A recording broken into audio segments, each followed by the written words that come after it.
A bestseller that you hope to read someday. How about a book about accounting you bought to improve your skills? A book received from a client, a business journal distributed by a company. So, what are the kind of books you have in your personal space and your workspace? So, books are filled with valuable knowledge that can help you kind of enhance your knowledge about your jobs, about your careers, and rather than keeping on books which are just on display, try and include books or have books which are going to be working on giving you inspiration or a sense of information and security.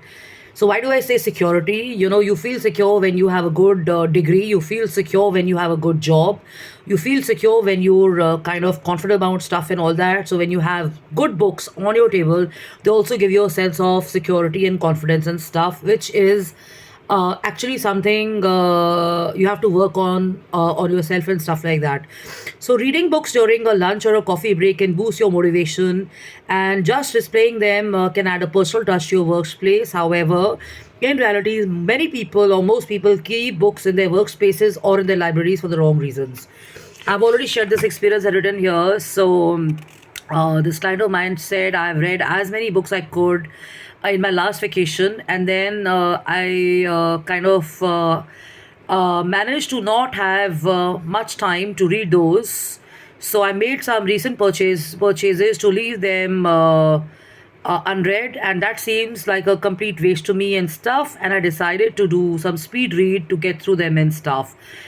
But as I began to feel like I was just doing it out of a sense of duty, it wasn't bringing me any joy. It was not adding to any creative side of me. It was not giving me any new information, and I was just feeling as if my time was being wasted. And so I decided to let go of all of them. So similarly, when you go onto a social media page or on Instagram and stuff, you got to be very careful about what kind of people you follow. So your acumen, your brain is so important. If you give space and attention to videos or thought shares which make no sense and don't add any value to you, you're only going to be adding unnecessary nonsense and people's negative information, which is called baggage to yourself and all that. Okay, so let me ask you a question. How does a book on a marriage, or let me ask you a question, how does a book on something which is not from your industry, let's say you are a designer and you're reading a book on medical science help you? Okay, so if you were to answer the question, you would say, okay, medical sciences is giving me some information. I'm kind of learning about medicines, science, hospital, and stuff like that. But if you're a designer and you're a creative person, is that really adding any value? So when you pick up books and stuff like that, you got to ask yourself some questions, that if I'm in a certain career, or if I'm in a certain job, or if I've read too much of a certain kind of book in my career and stuff, how can I break that comfort zone, and how can I break that mold? If I've only been used to certain kind of information on social media, how do I break that?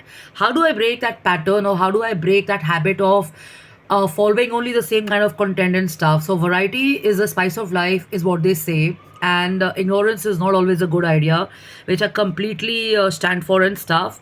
So the recommendation is that when you go to a library, or when you go to a place which has books, like maybe a coffee shop, or maybe a club, maybe like a British Council or something, or maybe an embassy, or maybe a hotel, pick up the bestest of books and stuff and read those. I personally and professionally do this whenever I have to go for an event, or whenever I'm meeting someone, or even if I'm going to a hospital, or if I go to a place where I have to wait, I carry a book with me, because I realize that you cannot be looking at people to have a conversation, and you're not always kind of going to be on your phone and stuff. So I rather make use of that time, whatever time I had, to read a book. And in that case, I don't even need anybody's company. I don't even need anybody to focus on me or to give me attention or whatever. Okay. So, coming back to my points, when you're tidying up your books or when you're buying a book, begin by gathering the books that are going to kind of perhaps help you get better. And books that have stayed on too long on your shelf become a part of the scenery, the display scenery, and your mind doesn't register them. And even when they're directly in your sight or line of sight, it makes hard for you to kind of decide what book to pick up. That's true, because on my table, if I have 10 books and I can see the branding, I can see the names, I can see the pictures clearly, and I will pick up a book and I will read it. But if I have stacked 50 different books or 100 different books, I'm going to kind of take 10 minutes to at least decide what book to read. So this is where I'm coming from, a very focused approach. So if you find it hard to judge whether a particular book sparks joy, try asking yourself certain questions. For example, when did you buy it? How many times have you read it?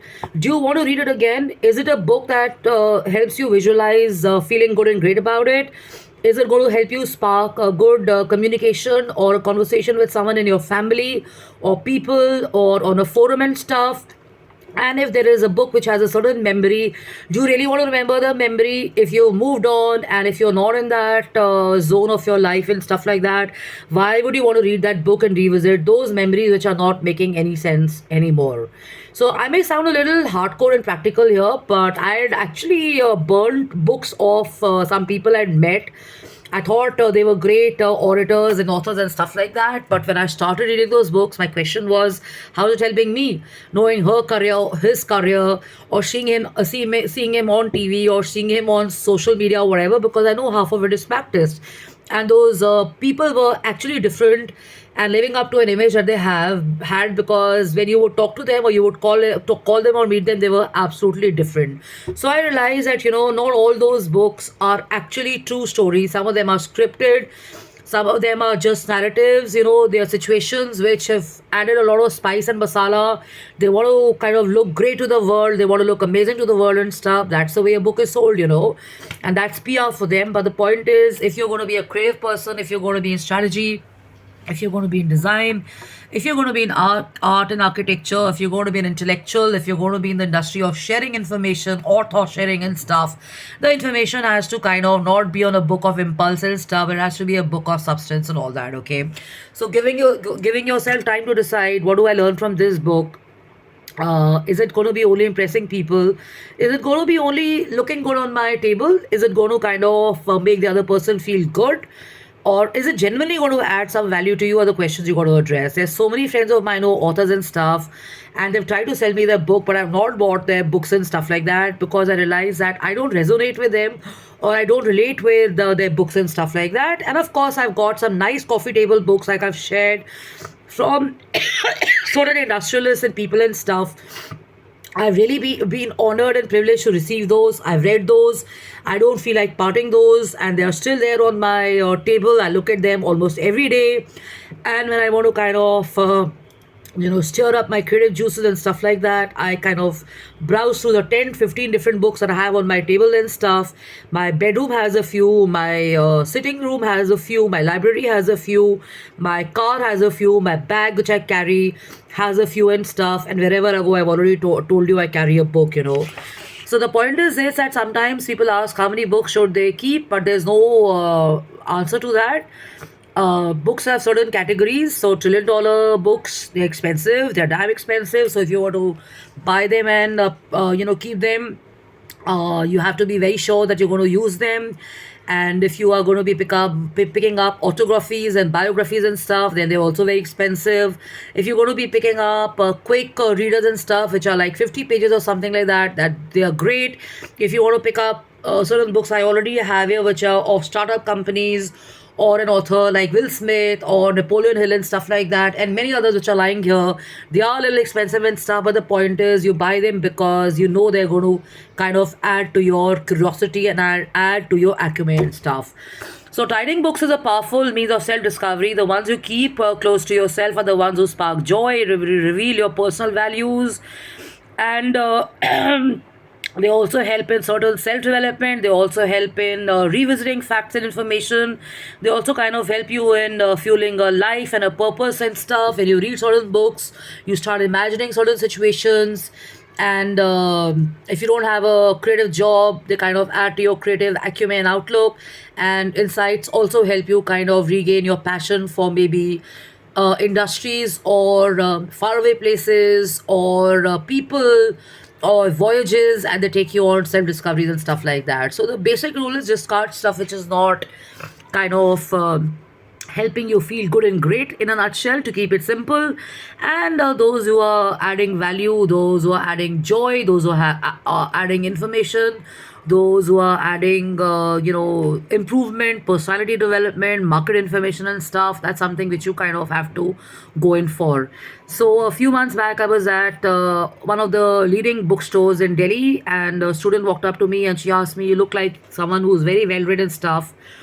So can you help me pick up certain books and stuff?" So I guided her, and when I was doing that, I realized that, you know what, it takes balls and courage to guide people, and you got to have a conscience, or you got to feel responsible for people's careers and how they are going to be honed or trained and stuff when you do thought shares, or you write, or you share, or you teach, or you're forming campaigns, or you're doing thought shares and stuff, and you're educating them and stuff. You feel responsible for them, and I began questioning entertainment, and I began questioning some people who are sharing stories of success and careers and stuff.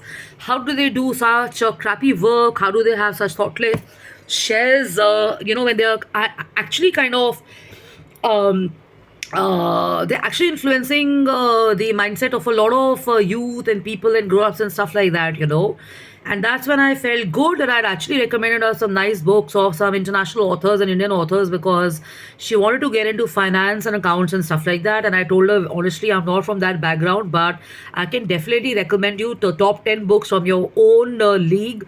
Go for that. And if you're just starting your career, depend more on your bosses and on your environment and stuff, but you don't want to look like an idiot. You don't want to look like someone who doesn't know her work and stuff like that. They shortlisted you because they like you